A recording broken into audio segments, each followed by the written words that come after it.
A CPU cache is a hardware cache used by the Central Processing Unit (CPU) of a computer to reduce the average cost, time or energy, to access data from the main memory.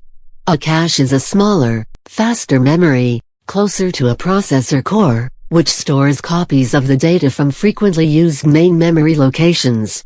Most CPUs have different independent caches, including instruction and data caches, where the data cache is usually organized as a hierarchy of more cache levels L1, L2, etc. All modern, fast CPUs, with few specialized exceptions, have multiple levels of CPU caches. The first CPUs that used a cache had only one level of cache.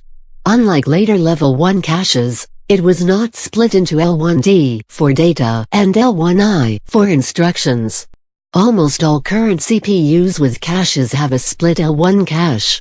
They also have L2 caches and, for larger processors, L3 caches as well.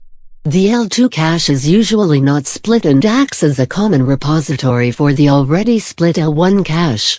Every core of a multi-core processor has a dedicated L2 cache and is usually not shared between the cores. The L3 cache, and higher-level caches, are shared between the cores and are not split. An L4 cache is currently uncommon, and is generally on dynamic random access memory (DRAM), rather than on static random access memory (SRAM), on a separate die or chip.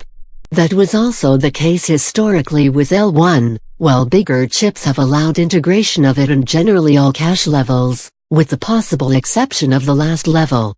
Each extra level of cache tends to be bigger and be optimized differently. Other types of caches exist that are not counted towards the cache size of the most important caches mentioned above, such as, the common to all modern CPUs, the translation look-aside buffer (TLB) that is part of the Memory Management Unit (MU) that most CPUs have. Caches are generally sized in powers of 2, 4, 8, 16 etc. kib or MIB for larger non-L1 sizes.